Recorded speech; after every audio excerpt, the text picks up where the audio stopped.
Hello and welcome into the Fine Line where we always hit the money line. I'm your host, Nick Butler, alongside. I'm Anthony Camarda. And we got a pretty good show for you today. But we'll get started real quick for last week. We'll recap last week. We hit 4 out of 5 of our picks, except for the Washington-New York game. Yeah, you hit your mortal lock last week. I didn't. I had Giants plus 2.5. I had Giants minus 2.5. You had I had the Giants. You had Giants plus 2.5. I had Washington minus 2.5. The tie, he won. It was a weird tie. Trying to move past it at this point, going on to next week. So let's take a look in the next week real quick.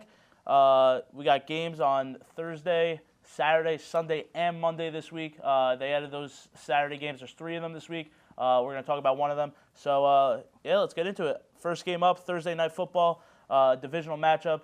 San Francisco minus 3.5 going to Seattle. The over-under is 43.5. I'm going to rock with Seattle. I'm going to rock with the 12th man. I think Geno Smith is going to be comeback player of the year. I think they're going to hit the under at 27-13, but I just see the Seahawks continuing to try to make this push for the playoffs. I'm going to have to disagree. I think I'm going to go with San Francisco here, getting the points, minus 3.5. I like what Brock Purdy did last week. I know he's on the injury report this week, but I think the legs of Christian McCaffrey will only push them further. Next, we got Miami versus Buffalo. Buffalo 7-point favorites, over under 45.5. I'm going to go headstrong with this one with Tua. The Bills haven't been the same Bills from last year. I don't think I fear them as much as I did last year. I think they were definitely more of a potent offense, and everything on our team was more complete. I'm going to go with the over here, 42-35 in a shootout. I'm going to go with Buffalo. Buffalo's won 4 straight. Miami's lost 2 straight. Miami looked really vulnerable last week. Tua couldn't find anyone. One of probably his worst game of his career this far, and definitely his worst game of this season. But Tua's a great quarterback. 7 points is a lot. It's a full touchdown. But I think Buffalo at home in front of those fans in Orchard Park, I really think they get it done. Next up, we got Sunday afternoon. We got Detroit favored by 1 point versus the Jets, over under 46.5. I'm going to go with the Lions on this one. Them beating the Vikings, I think is pretty huge. It's a big momentum builder for them. It's a big confidence builder. I think that they're going to continue to win from here on out. I think they're a much better team than a lot of people give them credit for, and I think that defense is pretty legit. I'm going to go with the under, though, here, and I'm going to go 21-10 Lions. I'm going to have to disagree with you. I'm not picking a side on this one. I really want both teams to win, like if that was possible. I think both teams are gritty. I love both their stories. But I'm going to go with the over. I'm going to go over 46.5. Detroit can't stop a nosebleed. They were able to win last week despite Kirk Cousins throwing for over 400 yards. And I know the Jets are going to be banged up this upcoming week, so I'm going to go with the over, 46.5. Next up, we got Cincinnati minus 3.5 versus Tampa Bay, over under 42. If you want to talk about that real quick. Give me Tampa Bay and Tom Brady. I think since his defense has been suspect at times this season, I'm going to go with the under here, 27-21. I'm going to take Cincinnati minus 3.5. Going to go for their 6th win in a row. And last but not least, we're doing it again. We're going Giants versus Washington. Washington 4-point favorites, over under 40. Both teams are frauds. I'm going to go with another tie here. Let's just say another tie. I'm going to have to pick a team. I'm going to go Washington minus 4. I think they won the tie last week. If you they were the road team. I think if any team comes out of that tie looking better, I think it was Washington. They shut down the Giants. They shut down Saquon Barkley. The Giants got whooped this week against Philadelphia. And now getting into our locks of the week. My lock of the week is going to be over 38.5 Steelers-Panthers. I can't believe I'm taking a game led by Kenny Pickett and Sam Darnold as my over. You want to get into yours? Yeah, I'm taking the Eagles over the Bears this week, over the 48.5, 9-point favorites. They're going to win at 42-13, and Jalen Hurts is just going to be unstoppable. He's just the best quarterback in the league right now. I can't disagree with that. I'm an Eagles fan myself. I hope they do. They've been the most dominant team in football this year, and So we're going to have to take a quick break. We're going to take it out, though, to our man on the street, Chris. And when we come back, we're going to have Lee join us in studio. For Birdash, and over the weekend, we got to see the rivalry game between the Philadelphia Eagles and the New York Giants, where the Philadelphia Eagles would go on to put a masterclass clinic over the Giants to defeat them 48-22. Now, before the game, I decided to go around campus and ask a couple of people around what they think the score would be. There were good answers, and there were some bad answers. I have compiled 3 of my favorite predictions, whether good or bad, and here are the results. Sunday, I think the Giants will take out the Eagles based on their great red zone defense. Finds a nice little window there. On 3rd and short, Sanders up the gut and in. Touchdown, Philadelphia. 4 to choose from near side. Instead, Hurts takes off and gashes them. Touchdown, Philly. Not only did the Giants not win, but the red zone defense completely fumbled, making this wrong. I'm going to say the Giants will probably lose.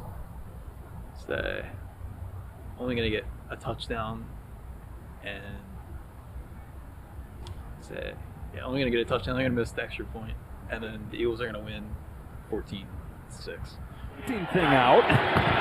It's a pass on 2nd down. Jones into the end zone. It's a touchdown for Isaiah Hodgins.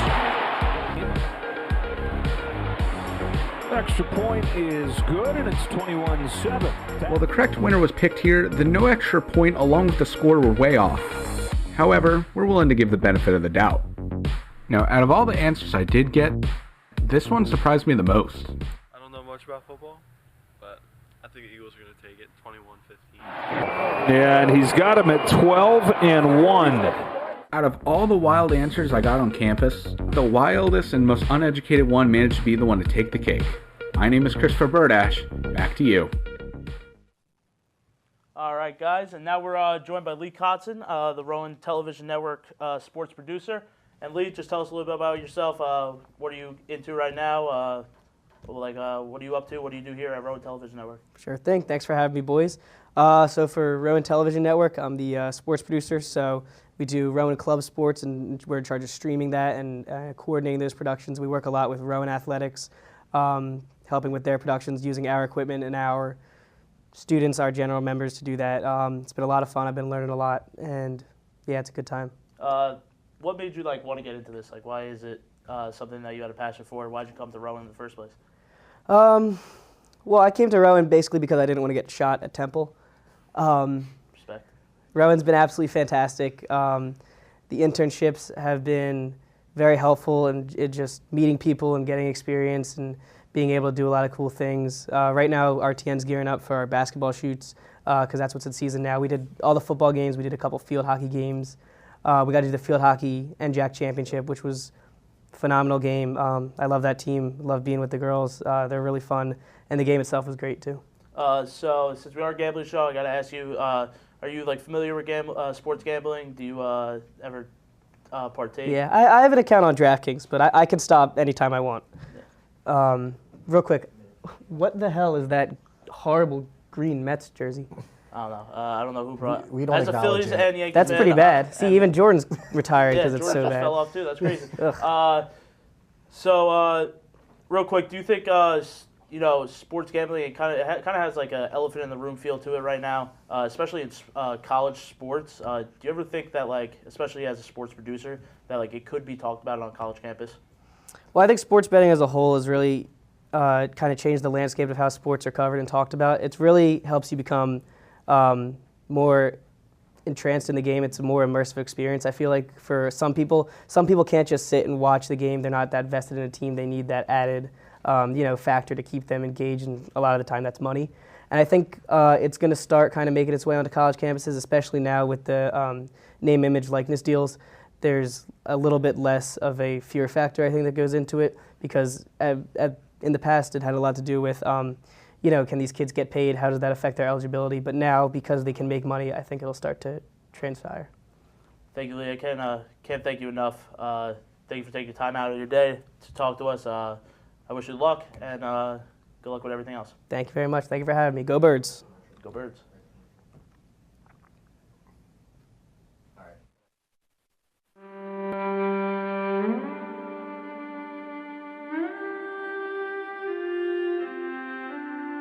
Every year in the U.S., more than 36,000 people are killed due to drunk driving.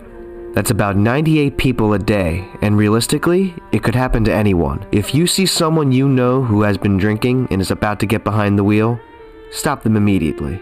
Be a good friend and stop drunk driving. And welcome back to The Fine Line. We talk a lot about football here, but I think it's time to kind of jump gears and take a swing at the MLB futures here. Yeah. With the winter meetings coming to an end, I think a lot of big things have happened in the MLB. A lot of big signings and more still to come. There's still Real a big couple free agency class. Still a couple big players still out there for teams to jump on. But today we're going to talk about specifically the 3 local teams that would be local to us: the Phillies, the Yankees, and the Mets. Of course, there's only one team that really matters out of those 3, but we'll still talk about all 3 anyway. We'll start with the Phillies getting Trey Turner. Before they got Trey Turner, they entered into the offseason at a plus 1,600 to even make the World Series and potentially win it. With that signing, they jumped up to a plus 1,300, 7th best right now. I think that Trey Turner signing really helps him. He's one of the best bats in the game. I think he's going to be one of the best bats the Phillies might ever see in our entire fandom and lifetime. And with these new rule changes, I think that's going to be huge for them. Yeah, I mean, Trey Turner adds a different element. You've seen what every team he's been on with Washington and Los Angeles. Trey Turner is a different breed. His valuability on the base paths, defensively, adds a different dimension, but he is still one of the best bats in the league regardless. I really think that Philly, hit a home run here with Trey Turner, no pun intended. But I think Trey Turner really makes them, if they weren't already, the favorites in the NL. And I think stealing Walker from the rival Mets really was a blow to them, which we'll jump into in a second with their rotation. But I think that helps the Phillies out a lot. They were looking for a number 4 guy, somebody that can really back up Suarez. Not only that, but you took Turner from another one of your competitors in the NL, the Dodgers. Which makes things even better for the Phillies, I think. So I think coming out of them, I think they might be the best team in the NL currently. But we'll see once the rule change happen. Jumping over to the Big Apple with the 2 teams, we'll jump to the little guy first with the Mets. What are you liking from them? I mean, they re-signed Nimmo, they signed Verlander, they got Cantata, they got Senga. I mean, they're making moves to potentially make a World Series push and stop this little Mets talk. Yeah, so Justin Verlander signing with the Mets. That was huge. I mean, that's your former Cy Young. He is almost 40 years old if he's not already. But Justin Verlander, I mean, he's Justin Verlander. He's the best. He's been the best pitcher for almost a decade now. He adds a different dimension to that rotation. You lose Jacob deGrom and you sign Justin Verlander. It's not a huge colossal miss, but getting Senga, that's huge for them. They also bring back Brandon Nimmo, who is just locked out center field for them last season. And yeah, I mean, I'm excited for the Mets. I really do want to see them make a push in October. So we'll see how that pans out. With all the rumors of Nimmo going to the other New York team, it was pretty impressive that they were able to get the deal done for the Mets, and I think he was the best center fielder out there available because you're looking at the other players. You have the players like Odubel Herrera and these other, utility guys that would be out there. So it was crucial, I think, for the Mets to re-sign him. And moving on to the Yankees, talking about outfielders, re-signing Aaron Judge, I think, was their biggest move for them. And alongside that, re-signing Rizzo as well. I think the Yankees are pretty much, content where they are. They're going to make a push as always for big star names, but I think right now they seem content unless they go after a Carlos Rodon. Yeah, my Yankees, number 1 priority was getting Aaron Judge. I don't look at it as, a contract year. I look at it more as a healthy year for Aaron Judge. If he could replicate even, maybe 75% of what he did this year, still one of the best players in baseball, adds a different dimension on defense. He is the king of New York, and that contract says all you need to know about it. I'm really interested to see what they do at shortstop position. Carlos Correa is still out there, but they do have 2 prospects, Oswald Peraza and Anthony Volpe coming up. So it'll be interesting to see what they do there. Great shortstop, and New York Yankees are basically synonymous. So, I'm excited for the Yankee season this year. It's been almost a decade of disappointment at this point. So, we'll just, see what the future holds. Aaron Judge was number 1 priority for any team, and And both teams are entering this offseason at a plus 1,000. 4 and 5, they're tied for records to go to the World Series. And I think for them, Gene Segura is still available for the Yankees. It's something that's I'd potential. rather have Isaiah Connor. But where do you see each team landing? I see the Phillies end up going back to the World Series, and I see the Mets making it out of the first round for the first time, and I don't know how long. Same thing with the Yankees. I could see the Yankees going to the third. What about you? Yeah, I mean, the hope is the Yankees win the World Series. I'm going to take them to win the World Series. That's basically all we have for today. I appreciate you guys for tuning in, and we'll see you next week.